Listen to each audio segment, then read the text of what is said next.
السلام علیکم ورحمۃ اللہ. لا حول ولا قوة الا باللہ. حسبنا اللہ ونعم الوکیل. یا حی یا قیوم برحمتک استغیث. لا الہ الا انت سبحانک انی کنت من الظالمین.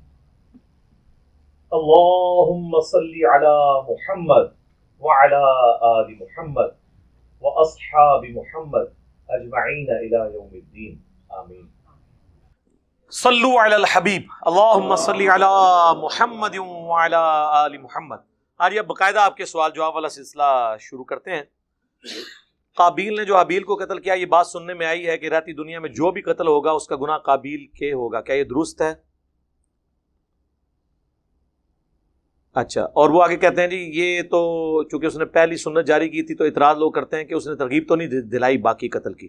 اس میں پہلے بھی ایک ویڈیو ریکارڈ کرا چکا ہوں جس کا ٹاپک تھا، غامدی صاحب کے ایک اسٹوڈنٹ نے بھی اس طرح کا اعتراض کیا تھا، تو میں نے اس میں قرآن پاک سے کئی جگہ سے آیات پیش کی تھی کہ جو لوگ گناہ کرتے ہیں نا وہ اپنا بوجھ تو اٹھائیں گے اور اپنے فالوورز کا بھی اٹھائیں گے. وہ کہتے ہیں وہ تو ٹھیک ہے، لیکن قابیل نے آج کے کسی قاتل کو تو نہیں ابھارا قتل کے لیے. تو چونکہ دین کا سورس قرآن اور سنت دونوں ہیں، تو سنت میں یہ چیز آئی ہے، صحیح بخاری اور مسلم دونوں میں حدیث ہے کہ جس نے کوئی برا طریقہ ایجاد کیا نا اس پر اس کا وبال ہوگا، اور جتنے لوگ اس پہ عمل کریں گے اس کا وبال بھی اس پہ ہوگا، کیونکہ وہ پائنیئر ہے. ایک تو صحیح مسلم ہے نا جس نے اچھا طریقہ جاری کیا، وہ بھی ہے، ایک متفق علیہ حدیث بھی ہے. چونکہ قابیل، یہ جو حدیث ہے نا یہ بخاری مسلم دونوں میں ہے کہ جب بھی کوئی ابن آدم قتل ہوتا ہے تو اس قتل کا وبال قابیل پر بھی جاتا ہے، چونکہ وہ پائنیئر ہے اس قتل کا. دیکھیں نا کسی حد تک جسٹیفائی بھی ہے. ایک پیغمبر کا بیٹا ہے، اس کے پاس اس وقت تک ابھی تک کفر بھی نہیں پھیلا ہوا دنیا میں، اس کے باوجود وہ پیغمبر کی موجودگی میں اتنی بڑی ایکٹیویٹی پرفارم کرے، جبکہ اس کا بھائی اس سے یہ کہے بھی کہ تو نے اگر مجھے قتل کرنے کی کوشش کی، سورۃ المائدہ میں آتا ہے میں اپنا ہاتھ تیری طرف نہیں بڑھاؤں گا تجھے مارنے کے لیے، میں چاہتا ہوں کہ تو اس گناہ کا بوجھ خود ہی اٹھا. تو یہ چیز بالکل واضح ثبوت ہے کہ اس نے جو ایکٹیویٹی پرفارم کی وہ بہت بڑے لیول کی تھی. اب یہ اللہ کا اصول ہے، اس کو ہم چیلنج نہیں کرتے. اللہ کی صفت عدل کوئی اس سے چیلنج نہیں ہوتی. کل کو آپ یہ کہیں گے کہ ایک شخص 60 سال دنیا میں شرک کرتا ہے اور قرآن یہ کہتا ہے کہ وہ ہمیشہ کے لیے جہنم میں جائے گا، ہونا تو چاہیے کہ آخرت میں صرف 60 سال کے لیے جہنم میں جائے. یہی کہیں گے نا آپ لاجیکلی. 60 سال کے بدلے 60 سال، 60 سال کی سزا اتنی بڑی، اس لیے کہ سر جرم بہت بڑا ہے. ڈینائل آف گاڈ تو ہونا ہی نہیں چاہیے تھا. کائنات کی ایک ایک چیز پکار کے کہتی ہے کہ میرا کوئی کریٹر ہے، اور جس طرح اللہ اس دور کے اندر دا گاڈ ارائزز ہوا ہے، آج سے پہلے تو کسی نے سوچا بھی نہیں تھا. اس میں میری کئی ایک ویڈیوز ہیں، اس لیے یہ جرم بھی بہت بڑا ہے. اسی طریقے سے قتل نہ حق بھی بہت بڑا جرم ہے. حتیٰ کہ ابو داؤد میں حدیث ہے کہ اللہ نے یا تو شرک معاف نہیں کرنا یا قتل نہ حق معاف نہیں کرنا. ذہن میں رکھیے گا، وہ اللہ کا حق ہے، یہ انسانیت کا حق ہے. انسانیت دو چیزوں پہ چل رہی ہے، احترام جان اور احترام مال. اگر احترام جان احترام مال نہیں ہوگا تو معاشرہ چلے گا نہیں. اسی لیے قرآن میں گناہوں کے اگینسٹ، زیادتی کے اگینسٹ کہا گیا مخالفین کو معاف کرو، لیکن قتل کے بارے میں فرمایا وَلَكُمْ فِي الْقِصَاصِ حَيَاةٌ يَا أُولِي الْأَلْبَابِ. قتل کے بدلے میں، دوسرے کو قتل کرنے میں پوری انسانیت کی زندگی چھپی ہے اے عقل مندو. یعنی قاتل کو معاف نہ کرو، دیت لے کے مت چھوڑو، اگرچہ یہ جائز ہے. انکریج اس کو کیا گیا قتل کے بدلے قتل، جو سورۃ المائدہ میں ہے. جس نے ایک جان کو بچایا گویا پوری انسانیت کو بچا لیا، اور جس نے ایک جان کو قتل کیا گویا پوری انسانیت ہی اس نے قتل کر دی نا. ہمارا ایک دوست کنسٹرکشن میں لیبر سپلائی کرتے ہیں، بعض اوقات ٹھیکہ حاصل کرنے کے لیے، ٹھیکے کی پیمنٹ حاصل کرنے کے لیے مجبوراً کہا جاتا ہے کہ وہ کچھ دیں. بالکل یہ ہے، ہمیں تو پتہ ہے. دوست اس لین دین میں پہل نہیں کرتے، دل میں برا جانتے ہیں، صدقہ بھی کرتے ہیں. دیکھیں اپنی مجبوری کی خاطر اگر کوئی شخص کسی کو رشوت دیتا ہے اپنے جائز کام کے لیے جو اس کے بغیر ممکن نہ ہو، ایون یہاں تو بعض اوقات میٹر لگوانے کے لیے بھی رشوت دینی پڑ جاتی ہے. آپ لوگوں کو تو یاد نہیں، جب ہم لوگ میٹرک میں تھے اس وقت تو آپ کو ڈومیسائل بنوانا، شناختی کارڈ بنوانے کے لیے بھی ٹائم پہ رشوت چاہیے ہوتی تھی. یہ تو نادرہ کی وجہ سے بڑی آسانی ہو گئی ہے. پہلے تو یہ مشکل ترین کام ہوتے تھے. چھوٹا موٹا کام عدلیہ کا, جوڈیشری کا نکل آئے, عذاب پڑ جاتا تھا. تو جائز کام کے لیے اگر آپ رشوت دیتے ہیں تو اس کا وبال لینے والے پر ہے, دینے والے پر نہیں ہے, کیونکہ وہ مجبوراً دے رہا ہے.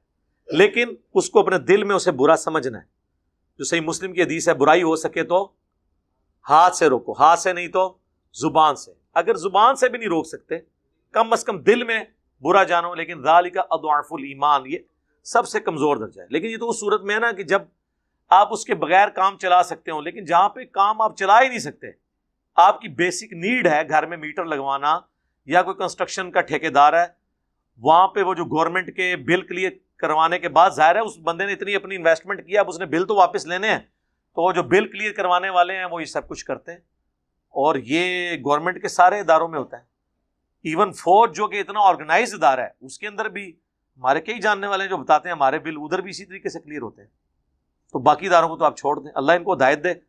مر کے یہ ان کو پتہ چل جائے گا انہوں نے اپنے پیٹ میں دوزخ کی آگ بھری ہے, ان کو اندازہ نہیں کہ یہ کیا کر رہے ہیں. اللہم لا تجعلنا منہم اللہم اجرنا من النار.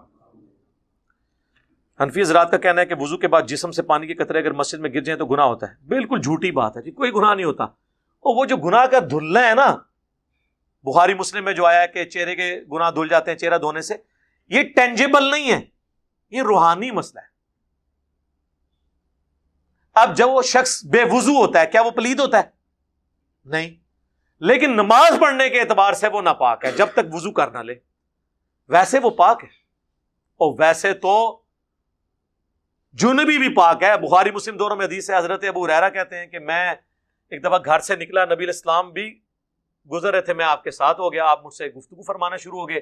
مجھے اچانک یاد آیا کہ میں تو بے غسلہ ہوں, میں حضور مجھ سے باتیں کر رہے ہیں اور میں آہستہ آہستہ پیچھے ہوا, کھسک گیا, غسل کر کے واپس آیا. حضور نے کہا تو کدھر پیچھے سے نکل گیا تھا؟ کہ یا رسول اللہ میں ناپاک تھا. آپ نے فرمایا مومن تو کبھی ناپاک ہی نہیں ہوتا. یہ حکمی نجاست ہے. بخاری مسلم میں آیا کہ میں حیض سے ہوتی تھی اور نبی علیہ السلام اپنا سر مبارک میری گود میں رکھ کر قرآن پڑھ رہے ہوتے تھے. صحیح مسلم میں حدیث ہے, نبی علیہ السلام اعتکاف میں تھے, بسترا مانگا, اما عائشہ کہتی ہیں یا رسول اللہ میں حیض سے ہوں. آپ نے میں حیض تیرے ہاتھوں میں گھس گیا. یہ حکمی نجاست ہے. حقیقی نجاست صرف وہی خون ہے.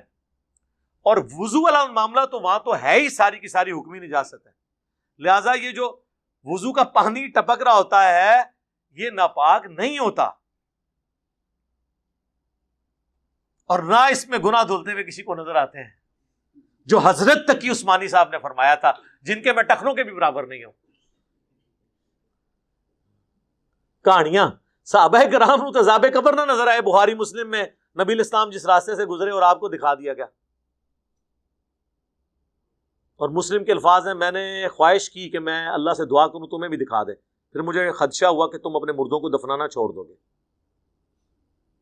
وہ بریلوی کہتے ہیں جی حضور کا خچر بدک گیا تھا. جس نبی کے بیٹھنے سے خچر کو علم غیب ہو جائے, اس نبی کو علم غیب نہیں ہوگا.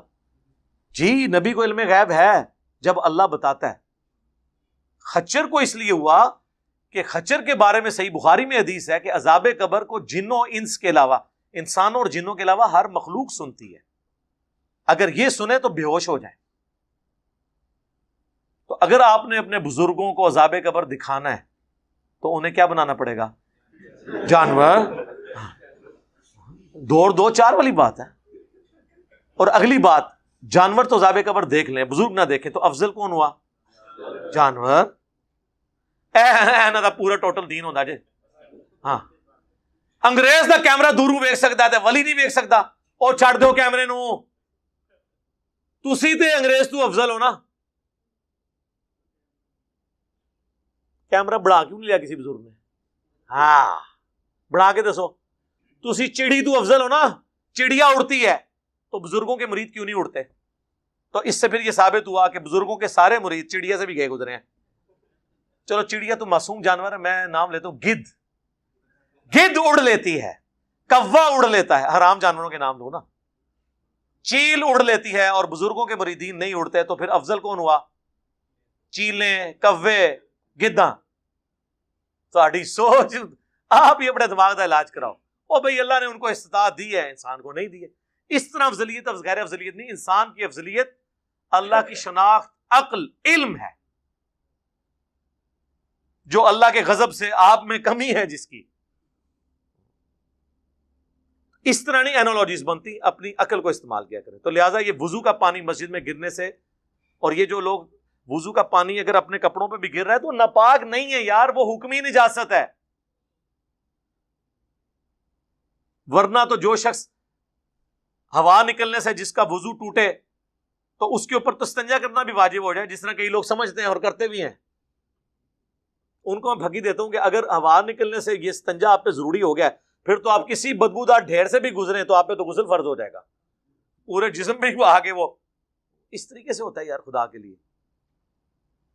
تو یہ حکمی نجاستیں، یہ کوئی فزیکل نجاستیں نہیں. لوگ کہتے ہیں نہیں غسل فرض تھا، تولیے کو ہاتھ لگ گیا، کیا ہوا؟ کپڑوں کو ہاتھ لگ گیا، کیا ہوا؟ کچھ بھی نہیں ہوا، جب تک کہ وہ جو گندگی ہے وہ نہ اس کپڑے کو ٹچ کر جائے. ہاں یہ ضرور ہے کہ غسل کرتے وقت آپ کا پانی مستعمل نہیں ہونا چاہیے. پہلے آپ ہاتھوں کو دھوئیں گے، پھر آپ پانی میں ہاتھ ڈالیں گے. یعنی یہ بالٹی کا ہے. ہمارا تو وہ چکر ہی ختم ہو چکا ہے شکر الحمدللہ، شاور کی وجہ سے ضرورت ہی نہیں ہے، مستعمل ہوتا ہی نہیں پانی. کچھ ہمارے بھائی سازداروں میں نوکری کرتے ہیں، انہیں جاسوسی کے لیے دوسرے ملک بھیجا جاتا ہے، وہاں انہیں غیر مسلم بن کر بھی رہنا پڑتا ہے. ان کے بارے میں کیا حکم ہے؟ بخاری مسلم میں حدیث ہے کہ جنگ دھوکے کا نام ہے. اس میں اگر آپ مجبوراً اس کی وجہ سے آپ کو یوں رہنا پڑے، بشرطے کہ آپ اسلام کے فرائض نہ چھوڑیں. یہ نہیں ہے کہ آپ کو نماز معاف ہو جائے گی. اور دوسرا غیر مسلم بن کے آپ رہیں گے بھی تو کون سا آپ کے اوپر 24 گھنٹے CCTV کیمرہ لگا ہوا ہے کہ وہ دیکھ رہے ہیں کہ روزانہ مندر جا رہا ہے کہ نہیں جا رہا. اور روزانہ تو مسلمان بھی مسجد نہیں جاتا. آج کل غیر مسلم بن کے رہنا یا مسلم بن کے رہنا دونوں ہی آسان کام ہے. نہ انہیں نماز پڑھنی، نہ انہیں پڑھنی. ہاں داڑھی ہوگی تو دیکھ لو، وہ مودی کی بھی پوری داڑھی، اس نے تو زلفیں بھی رکھ لی ہیں. شکلیں بڑے سو نا مولویوں تک کو، پھر شکل کی نہیں سونی بنا لی ہے انہیں. شکلیں ہی نہیں دین پہ آیا. اسلام کمپرومائز نہ ہو، کوئی شرکی ایکٹیویٹی آپ نہیں کریں گے. پھر ذہن میں رکھیے گا. ویسے اب زبانی کلامی اگر دھوکے کے طور پہ کہتے ہیں کہ میں اس طرح ہوں، تو اکثر تو ہندو سیکولر ہو چکے ہیں، جس طرح اکثر کرسچنز بھی سیکولر اور ایتھیسٹ ہو چکے ہیں. وہ اپنے دین کو اس طرح پریکٹس نہیں کرتے. اس قسم کا آپ ہندو بن کے رہیں. باقی یہ میں آپ کو نہیں کہوں گا کہ آپ پادری یا پنڈت بن کے رہیں جاسوسی کے طور پہ. ایک کام نہ کرو. اگرچہ ہمارے کئی مفتیاں ایسے ہیں جن کے خطرے نہیں ہیں، وہ انڈیا کے ایجنٹ ہیں، بعد میں پتہ چلتا ہے جب ہمارے ادارے ان کو پکڑتے ہیں. لیکن تسی یہ کام نہ کرو، کوئی اور کام کرو. بس صرف اس کے اندر. علی بھائی زندگی سے ایک ہی گلہ ہے مجھ کو، تو بہت دیر سے ملا ہے مجھ کو. تہاڈا بھلا. اچھا مجھے اگلا حصہ میں نے پہلے پڑھ لیا ہوتا تو میں سوال بھی نہیں پڑھنا. کوئی سوال لکھ کے بھیجو. نیک عورتیں نیک مردوں کے لیے، ناپاک مرد ناپاک عورتوں کے لیے، لیکن معاشرے میں اس کے برعکس. اس کے اوپر میری ویڈیو بھی ہے. پاک مردوں کے لیے پاک عورتیں، یہ قرآن کی آیت ہے. یہ اللہ تعالیٰ نے ایک سجیسٹ کیا ہے، سورہ نور کے اندر بھی آیا تفصیل کے ساتھ، کہ ناپاک مرد پھر اسی کے اہل ہیں کہ انہیں ناپاک عورتیں ہی ملیں، اور پاک مرد اس کے اہل ہیں کہ انہیں پاک عورتیں ملیں. یہ اللہ تعالیٰ نے ایک جنرل رول کے طور پہ بتایا. Exceptions are always there. حضرت نوح اور لوط دونوں کی بیویاں مشرکہ تھیں. اگرچہ وہ بدکار نہیں تھیں لیکن مشرکہ تو تھیں. شرک خود بہت بڑا ایک جرم ہے. اور قرآن میں آیا سورہ التحریم کے آخری رکوع میں کہ وہ دو بہترین بندوں کے انڈر تھیں اور وہ ان کو اللہ کے عذاب سے نہ بچا سکے. تب باب شاہی کوئی نہیں. جب نوح اور لوط علیہم السلام اپنی بیویوں کو نہیں بچا سکے، تو یہ نہیں ہے کہ کسی کو اگر بری عورت مل جائے تو اس کا مطلب ہے کہ وہ خود برا ہے. نہیں، یہ کبھی کبھار انسان کا، لیکن جنرل ایسا نہیں ہوتا. بعض اوقات آزمائش کے طور پہ انسان کے ساتھ ہو بھی جاتا ہے. تو یہ اس آیت کا یہ مطلب نہیں ہے. وہ اللہ نے کہا ہے اس میں یہاں تک کہ زانیہ مرد جو ہے نا وہ اہل اسی کے ہیں کہ وہ کسی زانیہ عورت کے ساتھ شادی کرے، پاک عورت کے ساتھ نہ کرے. جس طرح یہ کئی اسلامی بھائی جو اسلامی بہنوں کی خدمت کے لیے ان کے کالجز کے باہر کھڑے ہوتے ہیں، ان سے اگر پوچھیں کہ تمہاری بیوی کیسے ہونی چاہیے تو وہ کہتا ہے جی فل نقاب. تو ہی تھے کہ پہ لینا ہے. تو پھر ایسے کو کہا جائے گا کہ بدکار مردوں کے لیے بدکار عورتیں.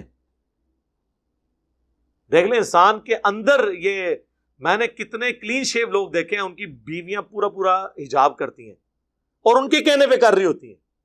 وہ کہتے ہیں نہ یہ اس پہ کوئی کمپرومائز نہیں. ہمارے عثمان بھائی بتا رہے، ان کے ایک دوست ہیں یہاں پہ، تو انہوں نے وہ آدھا پہنا ہوا، وہ جنہوں کہتے ہیں وہ شارٹ، وہ چھوٹا سا وہ جو پینٹی ہوتی ہے، کلین شیو، ہیٹ پہنا ہوا اوپر، اور ساتھ ان کی بیوی جس نے ہاتھ میں بھی دستانے پہنے ہوئے، نقاب، ٹھیک ہے جی، اور فل حجاب. تو عثمان بھائی کہتے ہیں یار سارا اسلام بیوی سے لا چڑھا ہے، تھوڑا اپنے بھی لاؤ. پردے میں اسٹرکٹ ہونا کرنا جی، سارا اسلام بیوی سے لایا ہے. خدا کے لیے اپنے اوپر بھی اسلام نافذ کریں. آپ کے فالوورز کو کیسا ہونا چاہیے؟ میرا کوئی فالوور نہیں ہونا چاہیے، میرے اسٹوڈنٹس ہیں. فالوور نبی علیہ السلام کے آپ بنے. وہ کیسے ہونا چاہیے؟ وہ صحیح مسلم میں حدیث ہے. اما عائشہ سے پوچھا گیا بتائیے نبی علیہ السلام کی سیرت اور اخلاق کیسا تھا؟ انہوں نے کہا تم قرآن نہیں پڑھتے. قرآن ہی نبی علیہ السلام کا اخلاق. قرآن کو مطلوب انسان وہ ہے جس کی قبر مدینے میں ہے صلی اللہ علیہ وآلہ وسلم. ایسا ماڈل ہونا چاہیے انسان کو. لقد کان لکم فی رسول اللہ اسوۃ حسنہ. نبی علیہ السلام کو آپ فالو کریں، حق کی پیروی کریں. نبی علیہ السلام نے جو وصیتیں کی ہیں، قرآن اور سنت، قرآن اور اہل بیت، اس کو فالو کریں. موٹی موٹی چیزیں ہیں جن کو آپ نے فالو کرنا ہے بس. السلام علیکم. وعلیکم السلام. قیامت کے دن محشر کے میدان میں کل انسانیت کے کیا احساسات ہوں گے؟ انسان زمین کی کیا کیفیت ہوگی؟ اور نیک لوگ جو اللہ کے عرش کے سائے میں ہوں گے وہ اپنے عزیزوں کو پہچانتے ہوں گے. سر بہت کچھ ہے، قرآن پڑھیں تو صحیح. قرآن نے تو آخرت کی فلمیں چلا کے بتا دی ہیں پوری پوری. اصحاب الاعراف کا کیا معاملہ ہوگا؟ سورۃ الاعراف پڑھ کے دیکھیں. جو جن کی نیکیاں اور گناہ برابر ہو جائیں گے، درمیان میں لٹکے ہوں گے، ان کے ساتھ کیا ہوگا؟ اور جو امن میں ہوں گے ان کے ساتھ کیا ہوگا؟ جو اللہ کے عرش کے سائے میں ہوں گے. پوری تفصیلات قرآن کے اندر آئی ہیں، بخاری مسلم میں آئی ہیں. اب یہ ایک پورا چیپٹر ہے، میری یوٹیوب پہ ایک ویڈیو ہے، عرش کا سایہ پانے والے 7 خوش نصیب، وہ آپ دیکھ لیں، اس میں ساری باتیں میں نے بتائی ہیں. امام عشاء کی نماز پڑھا رہا ہو اور ہم نے مغرب کی پڑھنی ہو جبکہ ہم عشاء کی پڑھ چکے ہوں، تو اس کا تو میرے پاس کوئی طریقہ نہیں میرے بھائی. عشاء کے پیچھے مغرب نہیں ہو سکتی کیونکہ وہ آڈ ایون کا فرق ہے. مغرب والے کے پیچھے آپ عشاء پڑھ سکتے ہیں کہ وہ 3 پڑھ کے سلام پھیر دے، آپ نہ پھیریں، ایک ساتھ ملا لیں. لیکن ایک بندہ عشاء پڑھ رہا ہے تو وہ اس نے چونکہ 4 کی نیت کی ہے، 4 والے کے پیچھے 3 تو نہیں ہو سکتی، الا یہ کہ مسافر ہو، وہ 2 پڑھ کے سلام پھیر دے اور آپ ایک ساتھ ملا لیں. تو بہتر ہے پھر آپ انتظار کریں، سلام پھیرنے کے بعد کسی کی منت مار لیں کہ تم نے جو سنتیں 2 پڑھنی ہیں نا، اس میں میرے امام بن جاؤ، میں تمہارے پیچھے مغرب نیت کر لوں گا. جب وہ 2 پڑھ کے سلام پھیر دے آپ ایک پوری کر لیں. تو یہ طریقہ یہی وہی ہے جو ہم کرتے ہیں، جسے صدقہ کرنا کہا گیا. جو جامعہ ترمذی میں ہے، ایک صحابی لیٹ مسجد میں آئے، نبی علیہ السلام نے فرمایا کون ہے جو اپنے بھائی کے لیے صدقہ کرے؟ تو ایک صحابی کھڑے ہوئے، آپ نے فرمایا تم اس کے پیچھے نفل نیت کرو تاکہ اسے ثواب مل جائے جماعت کا 27 گنا والا. تو یہ پھر طریقہ ہوگا. اسلام کی روح سے فرقہ بنانا حرام ہے، کیا کسی فرقے پہ لعنت کر سکتے ہیں؟ نام لے کے تو آپ لعنت نہ کریں، جنرل کریں کہ جن لوگوں نے اسلام میں فرقے داخل کیے ان پہ اللہ کی لعنت. باقی یہ جو فرقے بنے ہوئے یہ اپنے آپ کو فرقہ تو مانتے ہی نہیں ہیں، یہ تو اپنے آپ کو مسلک کہتے ہیں. آپ فرقہ اہل حدیث کے ہیں، وہ غصے میں آ جاتے ہیں، وہ کہتے ہیں مسلک ہے، مسلک راستہ. فرقہ تو کہتے ہیں فرقے تو جہنم میں جانے ہیں، 72 کے 72 جہنم میں. اور وہ جو ایک ہے اس کو فرقہ نہیں، نبی علیہ السلام نے کہا طائفہ منصورہ، کامیاب گروہ. فرقہ تو ہوتا ہے، فرق عربی میں کہتے ہیں ٹوٹ کے الگ ہونے کو. جڑ اپنی جگہ موجود ہے، اس سے ٹوٹ کے پتا الگ ہوتا ہے، اسے فرق کہتے ہیں. تو کوئی اپنے آپ کو فرقہ نہیں مانتا. اسی لیے میں کہتا ہوں کہ قادیانی فرقہ ہیں، یہ اسلام سے ٹوٹ کے الگ ہو گئے. نصیریہ فرقہ ہیں، اسلام سے ٹوٹ کے الگ ہو گئے، انہوں نے کفر اور شرک اختیار کیا. باقی بریلوی دیوبندی اہل حدیث یہ اپنے آپ کو فرقہ ماننے کے لیے تیار ہی نہیں ہے، وہ ویسے کہہ دیتے ہیں. تو لہذا بات ہے، اسلام میں فرقے بنانا بالکل حرام ہے، اس کی کوئی اجازت نہیں. وَاعْتَصِمُوا بِحَبْلِ اللَّهِ جَمِيعًا وَلَا تَفَرَّقُوا. اللہ کی رسی قرآن کو مضبوطی سے پکڑ لو اور فرقہ میں مت پڑو. اور ان الذین فرقوا دینہم وکانوا شیعا، بے شک جنہوں نے دین میں فرقے بنائے اور اپنے آپ کو گروہوں میں بانٹ لیا، اے نبی تمہارا ان سے کوئی تعلق نہیں، ان کا معاملہ اللہ کے سپرد، پھر اللہ قیامت والے دن انہیں بتا دے گا جو کچھ وہ دنیا میں کرتوت کیا کرتے تھے. آپ نے حضرت معاویہ کی اور اس کے دور حکومت کی برائیاں کی ہیں، کیا ان کی کوئی اچھائی بھی ہے؟ جی اچھائی ان کی یہ ہے کہ وہ صحابی تھے. جی وہ میں نے بتا دیا نا، وہ حضرت ابن حجر اسقلانی کہہ رہے ہیں ثابت کے علاوہ کچھ ثابت نہیں ہے۔ مسلمان اور مومن میں کیا فرق ہے؟ او وہ پیر نصیر الدین صاحب کہتے تھے جو اللہ کو مانے وہ مسلمان ہے، اور جو اللہ کی مانے وہ مومن ہے۔ بالکل۔ قالت الاعراب آمنا، یہ پینڈو بادیہ نشین آرابی کہتے ہیں نبی ہم ایمان لائے ہیں۔ فرماؤ تم ایمان نہیں لے کر آئے، تم کہو ہم اسلام لے کر آئے ہیں، ایمان تو ابھی تمہارے دلوں میں داخل نہیں ہوا۔ اسلام یہ کوئی اللہ رسول آخرت کو مان لے اور دین پہ عمل کرنا شروع کر دے، آہستہ آہستہ جب استقامت ہوگی اور وہ ہر چیز میں اللہ کو ٹاپ پرائورٹی مانے گا، پھر ہم منہ سے کہیں گے مومن۔ آج کی ڈیٹ میں ہم کسی کو مومن نہیں کہتے سوائے صحابہ اور اہل بیت کے، کیونکہ ان کے ایمان کی گارنٹی اللہ نے دی ہے، حسن ظن رکھتے ہیں۔ باقی عموماً آپ مومن لفظ ہو تو شیعہ اپنے سارے جو کمیونٹی کو مومن ہی کہتے ہیں، وہ اس لیے نہیں کہ وہ ہمیں منافق سمجھ رہے ہوتے ہیں، اس لیے وہ کہتے ہیں یہ ٹرم یوز کرنی چاہیے۔ مسلم مومن دونوں ٹرم یوز ہو سکتی ہیں، لیکن اگر آپ وہ والی اصطلاح لیں گے جو قرآن و سنت کی ہے تو سر وہ تو پھر آپ سورہ حجرات کا آخری حصہ پڑھ لیں کہ اللہ نے بتایا پھر مومن کون ہوتا ہے جس میں یہ کوالٹیز پائی جائیں۔ ہم جو ہے نا وہ دعائی اگر آپ حق بات کرتے ہیں تو پھر کیا آپ کے خلاف کیوں ہے؟ کوئی اور سوال کرو یار۔ اس کا جواب یہ ہے کہ تسی کر کے دیکھ لو، جدو تانوں ہار پوایا نا انہوں نے۔ اور میرے ابا جی مجھے شروع میں کہتے تھے اے بندہ صحیح انداز گل کرے نا، میں کہا جی کر لو تسی جاؤ ایک گال میں شہد ایک گال میں شکر رکھیں اور آپ کسی دربار کے باہر کھڑے ہو کے کہیں دیکھیں جی صحیح مسلم میں حدیث ہے کہ قبروں پہ مارتے مت بناؤ، قبروں کو پکا مت کرو، تو مہربانی کر کے بابا جی کی قبر جو ہے نا میں توڑنے کے لیے تشریف لایا ہوں، اور مسکراہٹ بھی آگے کریں اور اخلاق سے بنوا لیں ان سے۔ وہ بھائی جی جی تھی پوچھل پیر آئے گا وہ تو چیکے گا۔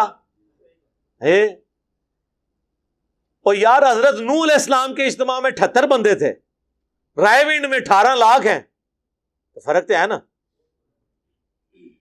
رائے ونڈ والے کہیں جائیں ان کو لوگ ہار بنائیں اور نبی علیہ السلام کو مکہ بھی چھوڑنا پڑ جائے توحید کے اوپر، تو سر پھر وہ توحید وہی ہے نا۔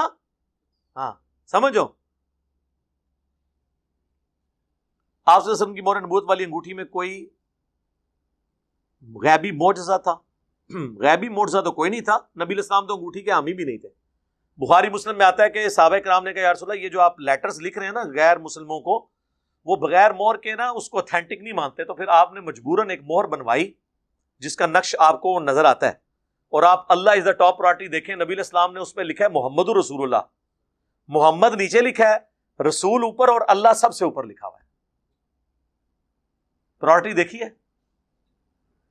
اور نیچے سے اوپر، ویسے تو ہم جب بھی کوئی رائٹنگ کرتے ہیں اوپر سے نیچے کرتے ہیں یا دائیں سے بائیں، اس طرح ہی ہوتا ہے نا، لیکن نبی علیہ السلام نے وہ مہر بنائی محمد رسول اللہ، اللہ کا نام بھی اوپر رکھا، وہ مہر آپ نے بنوائی، وہ آپ لگا کے دیتے تھے۔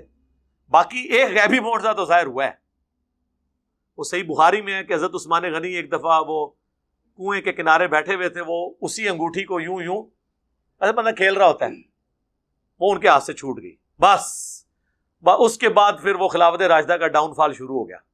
وہ 6 سال ہو چکے تھے حضرت عثمان کی خلافت کو، صحیح بخاری میں آتا ہے وہ انگوٹھی نیچے گری، حضرت عثمان نے اس کنویں کا پورا پانی نکلوا لیا، او سر پھر انگوٹھی نہیں لبھی، او بھائی اللہ لے گئے، او نہیں انگوٹھی لبنی، جو مرضی کر لو۔ کچھ عرصہ پہلے سعودی حکومت نے بھی وہ سارا کروایا سلسلہ، انگوٹھی وہ اللہ لے گیا بھائی۔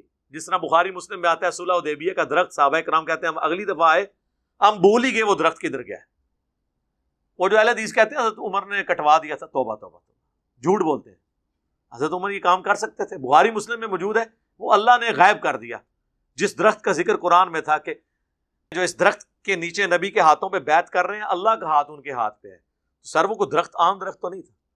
اب میری نظر میں زندہ معجزات میں سے جو سب سے بڑا معجزہ ہمارے پاس ہے نا وہ زمزم ہی ہے۔ تو یعنی جو آپ فزیکلی دیکھنا چاہتے ہیں، ویسے تو نبی علیہ السلام کا ایک ہی معجزہ ہے جو قیامت تک کے لیے ہے، قرآن، ٹھیک ہے جی۔ باقی زمزم کے بارے میں بھی جو عقیدت لوگوں کی وابستہ ہے نا وہ بڑا عجیب و غریب واقعات بناتے ہیں، اس طرح نہیں ہے۔ پچھلے دنوں سعودی حکومت نے باقاعدہ وہ زمزم کے اوپر ٹیمز بلائی تھی کہ وہ اس میں کنٹامینیٹڈ واٹر گٹر کا شامل ہو گیا تھا اور لوگ بیمار ہو رہے تھے۔ اب یہ آپ کسی کو بتا دیں کہ زمزم پی کے وہ ہوتے کہتے ہیں زمزم میں زہر بھی پا دے ہوتے وہ ٹھیک ہو جائے گا، تو کر لو، کر کے دیکھ لو، کر لو، چیک کر لینے ہیں۔ اولیاء اکرام پر اور علماء اکرام پہ چیک کرواتے ہیں، گل کرنے لی کرو.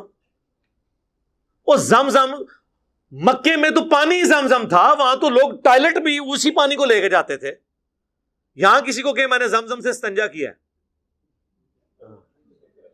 وہ تو پہنچا دے گا پھر. ہاں, اپنی جنت بھی پکی کرے گا, پہلے تو جنت بھیجے گا, پھر خود بھی پیچھے آ جائے گا. لوگوں کی عقل ہی کام نہیں کرتی ہے. تھنک آؤٹ آف باکس کرے. شیعہ میں سے کافی لوگوں کا کہنا ہے کہ حضرت امام حسن علیہ السلام کے جنازے پر تیر چلائے گئے. جی چلائے گئے تھے, اس سے بڑی باتیں ہوئی ہیں, تو اس میں سے نکالنا کیا آپ نے؟ نکالنا وہ بنو امیہ دشمن تھے, ظاہر ہے. یعنی وہ حضرت حسن ابن علی نے خواہش ظاہر کی تھی کہ میں نے روضہ شریف میں دفن ہونا ہے.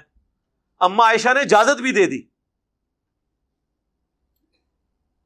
سیدہ عائشہ نے اجازت دے دی تھی, لیکن بنو امیہ چونکہ حکمران تھی, مروان بن حکم مدینے کا گورنر تھا حضرت معاویہ کی طرف سے, انہوں نے کہا یہ تو حسن کو اگر یہاں پہ دفنایا گیا تو یہ تو پھر بنو ہاشم کو پرائورٹی مل جائے گی اس حوالے سے. اس نے کہا میں نے نہیں دفنانے دینا. ایون حضرت حسین کو جنازہ بھی نہیں پڑھانے دیا گیا. حضرت حسین نے کہا ٹھیک ہے, حکمرانوں کا یہ ٹائٹل ہے, وہ پڑھائیں جنازہ, کیا فرق پڑتا ہے. حضرت حسن ان کے نہ تو جنازہ پڑھانے کے محتاج ہیں اور نہ روضہ شریف میں ساتھ دفن ہونے کے محتاج ہیں. وہ دفن ہونے سے پہلے ہی ان کو جنتی نوجوانوں کا سردار بتا دیا گیا ہے. جامعہ ترمذی میں حدیث موجود ہے, ٹھیک ہے.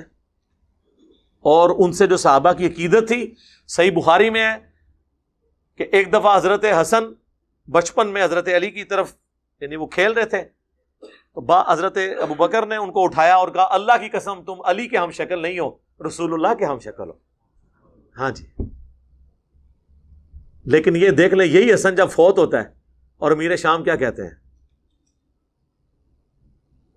وہ ابو داؤد 4131, مقدام تمہیں پتہ ہے حسن ابن علی فوت ہو گئے, تو انہوں نے کہا انا للہ و انا الیہ راجعون. ابو داؤد تو لے کے آئے کہ قال فلان نے کہا, امام بن حنبل نے کہا کہ معاویہ نے کہا حسن کے مرنے کو تم مصیبت سمجھ رہے ہو. ہائے ہائے, عام بندے کے مرنے پہ پڑا جاتا ہے. انہوں نے کہا کہ معاویہ تیری اس بات نے مجھے انتہائی تکلیف دی ہے, میں اس وقت تک یہاں سے نہیں اٹھوں گا جب تک کہ میں تجھے ایسی باتیں نہ سناؤں جسے سن کے تجھے غصہ آئے, اور اگر میں جھوٹ بولوں تو کہہ دینا میں جھوٹا ہوں, اور اگر میں سچ کہہ رہا ہوں تو میری تصدیق کر دینا. اور ایک پاس چمچا بیٹھا ہوا کہتا ہے حسن تو ایک آگ کا انگارہ تھا جسے اللہ نے بجھا دیا. یعنی وہ ہر ٹائم ان کے سر پہ لٹکی ہوئی تلوار تھی کہ ان کے ساتھ ٹریٹی کی ہے اور پوری کرنی پڑے گی. حسن فوت ہو گیا, انہوں نے اپنی مرضی کری, اور پھر کی تھی بھی اپنی مرضی. پھر حضرت مقدام نے وہاں پہ پھر کلمہ حق بلند کیا. انہوں نے کہا بتا, ہاں رسول اللہ نے کیا مردوں کے لیے ریشم کو منع نہیں کیا, سونا منع نہیں کیا, چیتوں کی اور درندوں کی کھال پہننے سے ان کو بچھا کے ان پہ بیٹھنا یہ تکبر کی علامت نہیں ہے. ان کا معاویہ تینوں کام تیرے گھر میں ہوتے ہیں. انہوں نے آگے سے نہیں کہا کہ تو جھوٹ بول رہا ہے یا تو نے انجینئر کی ویڈیوز دیکھی ہیں میرے خلاف ہو گیا. ان کا مقدام کو مال دو, مقدام کو انہوں نے مال دیا, انہوں نے ادھر ہی غریبوں میں تقسیم کر دیا. یہ لوگ مال کے لالچی تو نہیں تھے یار. علی کے ماننے والے تو پھر آپ کو پتہ ہے زہد میں ہوتے ہیں. علی بھائی اگر کوئی آپ کے نام پر فیس بک پیج یا یوٹیوب بنانا چاہتا ہے تو اجازت میں نے دی ہوئی ہے, صرف ویڈیو اشتہار نہیں چلانے اور کسی حرام چیز کا اشتہار ڈسپلے نہ ہو. امیجز آئیں گے, ہم نے اجازت دی ہوئی ہے. شیعہ فرقہ میں سے کچھ رافضیوں کا ماننا ہے کہ جو شخص 12 اماموں سے ایک کا بھی انکار کرے وہ جہنمی ہے. وہ جاہل ہے. عقیدہ امامت پہ میرا یہ ویڈیو ریکارڈ موجود ہے, یہ تو خود اصول الکافی میں لکھا ہے. جو عقیدہ امامت کو نہیں مانتا نا, وہ اللہ کی رحمت سے وہ بھی جنت میں چلا جائے گا. یہ بنیادی چیز نہیں ہے. اور دوسری بات, یہ امامت کو لے کے بیٹھے ہوئے ہیں میرے بھائی. میں نے تو یہ بات کی ہے کہ نبی علیہ السلام کے بعد قرآن ہی ہمارا امام ہے. باقی صحابہ تابعین تبع تابعین کے اقوال سے ہم روشنی حاصل کرتے ہیں. یہ نہیں ہونا کہ اب اللہ اور بندے کا کوئی رشتہ ہے. نہج البلاغہ سے میں نے مولا علی کا خطبہ نہیں پیش کیا رسول اللہ کی میت پر کہ اے رسول اللہ آپ کی وفات عام انسانوں کی وفات نہیں ہے, آپ کی وفات سے اب ہمیشہ کے لیے آسمان کا زمین سے رشتہ وہی کا منقطع ہو گیا, تو سب کچھ ختم. یہ تو بہت بڑا ایک جرم ہے عقیدہ امامت اگر کوئی یہ مانتا ہے کہ رسول اللہ کے بعد کسی کے اوپر وحی آتی ہے, اللہ اسے ڈائریکٹ گائیڈ کرتا ہے. تو دین کی تو عمارت ہی گر گئی. آپ پھر قادیانیوں کو کہاں سے روئیں گے بیٹھ کے؟ پہلے تو یہ کام کریں. یہ تو اسلام کی جڑ کاٹنے والا عقیدہ ہے. اور دوسرا اس میں انہوں نے کہا کہ اگر آپ نے ہمیں منع نہ کیا ہوتا, ہم اپنے آنسو بہا کے یہاں پر جو ہے وہ ہم نوحہ اور آہو بکا کرتے. تو یہ ماتم بھی سارا انہوں نے ختم کر دیا. شیخ عبدالرؤف بن حلیمہ جنات کو حاضر کر کے قرآن کی آیت تلاوت کرتے ہیں, دعوت دیتے ہیں, اگر وہ جن مسلمان نہ ہو تو انہیں قتل کر دیتے ہیں. میرے بھائی نہ ہم نے قتل ہوتے ہوئے دیکھے, نہ ہماری یہ ڈومین ہے. کرن دو تو اڑا کے لہندے نے انسان مارے تو میں نے رابطہ کرنا. نادے علی کی کیا حقیقت ہے؟ شرک کیا ہے جی, اس میں تو سیدھا سیدھا ان کو پکارا ہوا ہے, اس کی کوئی حقیقت نہیں. حقیقت وہی ہے جو قرآن میں لکھی ہے, ایاک نعبد و ایاک نستعین. باقی کہتے ہیں شاہ ولی اللہ نے نقل کیا, بھائی شاہ ولی اللہ, پھر میں وہی بات کروں گا, ہم تو اتنے بڑوں بڑوں سے اختلاف, اور شاہ ولی اللہ کی زندگی میں شکر کریں میری زمانہ بریلویت کی ویڈیوز موجود نہیں ہیں, ورنہ لوگوں نے کہا تھے علی بھائی بھی ناد علی پڑھتے رہنا ہے. ایسے میں کہتے پڑھا نہیں ہے, نماز غوثیہ پڑھی ہوئی ہے ایک بار, اللہ معافی دے منو, اس زمانے, تو وہ پرانے زمانے کی باتیں ہیں. بعد میں انہوں نے توبہ کیا ہے. حجت اللہ البالغہ کے مقدمے میں انہوں نے لکھا ہے کہ میں نے جب قرآن اور بخاری مسلم پڑھی تو یہ اور دین تھا, اور میں جس دین پہ ہوں, ان کے ابا جی نے تو انہیں دربار سے مانگا ہوا ہے شاہ ولی اللہ کو, قطب الدین بختیار کاکی کے مزار پہ جا کے, نام بھی ولی اللہ رکھا ہے, لیکن پھر گمراہ ہو گیا. ہاں ان کی نظر میں وہ اس لیے کہ انہوں نے جب قرآن بخاری مسلم پڑھی تو انہوں نے کہا یہ تو دین ہی اور ہے. کہتے میں اتنی ٹینشن میں آیا, میری آنکھ لگی تو میں نے خواب میں دیکھا کہ حسین ابن علی آئے, انہوں نے مجھے ایک قلم دیا ہے. شکر ہے کہ اٹھنے کے بعد وہ قلم ان کے سرانے نہیں سی پیا ہوا, یہ اگر جوڑ لینا نا, وہ خواب میں ہی تھا. وہ کہتے ہیں یہ مجھے اشارہ ملا کہ انہوں نے کہا کہ جس طرح حق کے لیے میں نے اکیلے نے آواز بلند کی ہے نا, تو بھی اپنے قلم کے ذریعے آواز بلند کر. پھر انہوں نے لکھی حجت اللہ البالغہ, اس میں تو انہوں نے چھوڑا ہی کچھ نہیں, تقلید کے پرخچے اڑائے انہوں نے, اماموں کے اقوال نقل کیے کہ قرآن و سنت کو ماننا ہے. بخاری مسلم سے انہوں نے کہا جو بغض رکھتا ہے وہ بدعتی ہے, اہل سنت سے خارج ہے, اس کی ساری احادیث متصل الاسناد صحیح ہیں. یہ ساری باتیں جو آج ہم کرتے ہیں یہ ان کی بعد کی باتیں ہیں, لہذا پرانی باتیں ان کی ختم ہے. ویسے تو میری والدہ نے بھی جب میں پیدا ہونے والا تھا تو انہوں نے خواب میں دیکھا کہ یہ جو بڑی ماں ہے پنڈی والے بزرگ, انہوں نے آگے ایک بچہ دیتا ہے. اللہ نہ کرے آندہ کوئی بابا میرے ورگا بچہ کسی ماں نو دے کے جائے. ہاں میں بھی بزرگاں دا فیض ہے, ہاں میرے نال دھیان نال, اس سے کیا فرق پڑتا ہے. علی بھائی آپ سے ہی پوچھنا تھا کہ کیا قبر پر جا کر السلام علیکم یا اللہ کہنا چاہیے؟ سنت ہے. یہ ویسے روایت ضعیف ہے ترمذی کی, اصل الفاظ ہیں مسلم میں, السلام علیکم اہل الدیار من المؤمنین والمسلمین وَإِنَّا إِن شَاءَ اللَّهُ بِكُمْ لَلَاحِقُونَ نَسْأَلُ اللَّهَ لَنَا وَلَكُمُ الْعَافِيَةَ. یہ آپ کو ریسرچ پیپر اینڈ پہ جو ملیں گے اس میں یہ دعا موجود ہے. اے مومنین اور مسلمین جو یہاں پہ دفن ہو, تم پر ہماری طرف سے سلامتی ہو, اللہ تعالیٰ تمہاری بھی مغفرت کرے, ہماری بھی, ہمیں بھی مر کے تمہارے پاس آنا ہے, ہم اللہ کے حضور تمہارے لیے اپنے لیے عافیت کا سوال کرتے ہیں. علی بھائی اگر یہ کہنا جائز ہے, سنت ہے, تو جس قبر میں ہے اس پر فرض ہوگا سلام کا جواب. بھئی سلام اللہ پہنچائے گا, جواب وہ دے گا, آپ کی کیا ٹینشن ہے. بخاری مسلم میں حدیث ہے, جب نماز میں پڑھتے ہو نا السلام علیکہ ایھا النبی, تو زمین و آسمان میں السلام علینا وعلی عباد اللہ الصالحین, ہر نیک بندے تک اللہ تمہارا سلام پہنچا دیتا ہے. یہ نہیں ہوتا کہ جواب کی آواز آپ کو آنی ہے. وہ کہتے ہیں یہ ابو داؤد میں حدیث ہے کہ جو میری قبر پہ سلام پڑھے گا اللہ میری روح لوٹا دے گا, کیونکہ قبر والے چیپٹر میں امام ابو داؤد, میں اس کے سلام کا جواب بھی دوں گا. بالکل ہم مانتے ہیں, لیکن یہ سب برزخی ہے.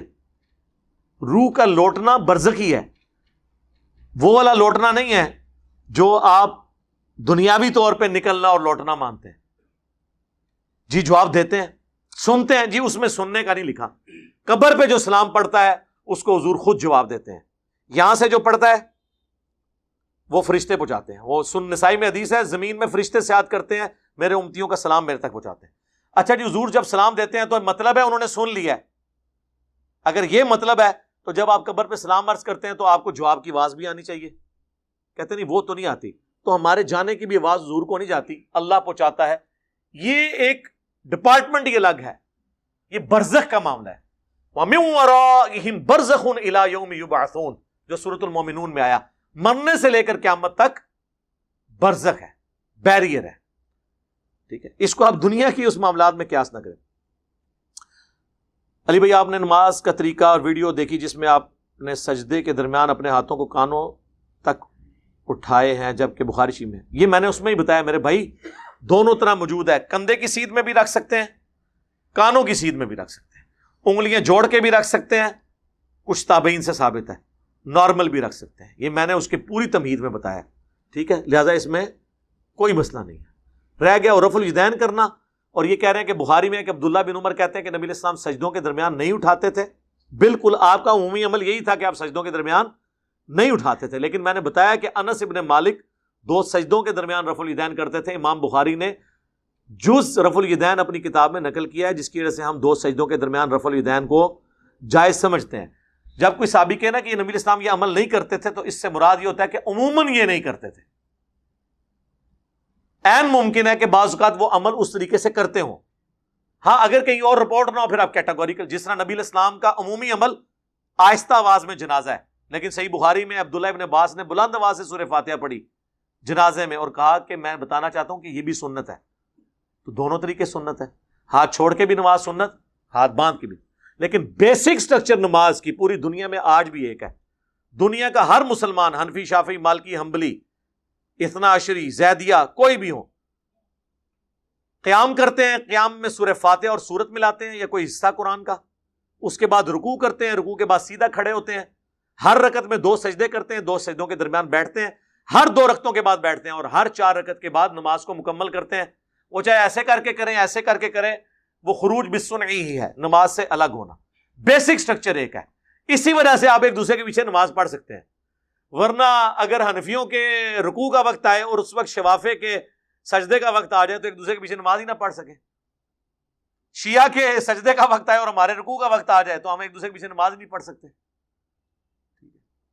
تو ڈاکٹر اسرار صاحب کہتے ہیں میں جامعہ الازہر مصر میں تھا تو وہاں مجھے حکمت سمجھ آئی، کہتے ہیں میں نے چھت پہ کھڑے ہو کے دیکھا، وہاں تو سارے فقہوں کے لوگ ایک ہی جگہ ہے نا، ویسے مینجمنٹ تو حنفیوں کے پاس ہے لیکن سارے اپنے اپنے طریقے سے نماز پڑھتے ہیں۔ کہتے ہیں میں نے چھت سے جب ان کو نماز پڑھتے ہوئے دیکھا تو مجھے اس دن حکمت سمجھ آئی کہ کوئی رفع دین کر رہا ہے، کوئی نہیں کر رہا، کسی نے ہاتھ باندھے ہیں، کسی نے چھوڑے ہوئے ہیں، لیکن سارے ایک امام کے پیچھے ہیں۔ تو میرے اس وقت یہ بات کلک ہوئی کہ ایک کے پیچھے اس لیے ہے کہ نماز کا طریقہ ایک ہی ہے۔ یہ اہم ہی لوگوں نے ڈکوسلا بھائی رفع الیدین کرنا نہ کرنا، اس سے اوور آل طریقے میں فرق نہیں پڑتا، ہم اسے سنت سمجھتے ہیں، اس کے بغیر ہم ایک رکعت بھی نہیں پڑھتے، لیکن بیسک سٹرکچر مولانا اسحاق نے بڑی پیاری سمجھائی تھی کہ ایک بندہ ہے جس کے اعضاء سلامت ہیں اور ایک بندہ ہے جس کا ہاتھ ٹوٹا ہوا ہے، لیکن اس کو بھی بندہ ہی مانا جائے گا۔ ایک لنگڑا ہے، اب یہ تو نہیں کہا جائے گا اس کی ٹانگ ٹوٹ گئی ہے تو اب یہ انسان ہی نہیں ہے۔ تو لنگڑی لوڑی نمازیں یعنی بغیر رفع الیدین والی، وہ بیسک سٹرکچر میں تو نماز ہے لیکن وہ اب لنگڑی لوڑی ہیں۔ اس لیے احمد بن حنبل کا فتویٰ ہے، جب ان سے پوچھا گیا کہ اگر کوئی رفع الیدین نہ کرے تو آپ کے خیال میں اس کی نماز ہو جاتی ہے، انہوں نے کہا مجھے نہیں پتا ہوتی ہے نہیں ہوتی، بہرحال طریقہ یہی ہے، ویل لیفٹ کر دیا۔ اللہ تعالیٰ نے اتنے بڑے ستارے اور سیارے کیوں بنائے؟ سر ساڑھے ہستے ہیں، ہاں آپ کو نہیں لگتا کہ جنت و جہنم کا وجود ان پر ہو سکتا ہے؟ ہو سکتا ہے جی، جب جائیں گے تو دیکھ لیں گے انشاءاللہ۔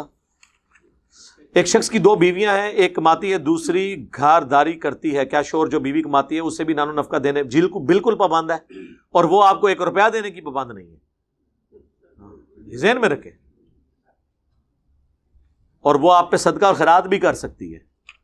بیوی اپنے شوہر کو زکات بھی دے سکتی ہے، ہاں شوہر اپنی بیوی کو زکات نہیں دے سکتا کیونکہ وہ اس کے ذمے ہے، اور اس کا ثبوت صحیح بخاری مسلم میں حضرت ابن مسعود کی بیوی، انہیں صدقہ کرنا تھا تو نبی علیہ السلام نے کہا اپنے خاوند کے اوپر کر، غریب آدمی ہے۔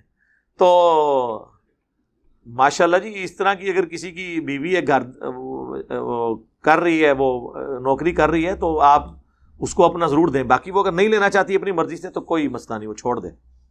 میں عصر کی اذان کے بعد جماعت کے 15 منٹ والے وقت میں زور کی نماز ادا کرتا ہوں، اس طرح مغرب۔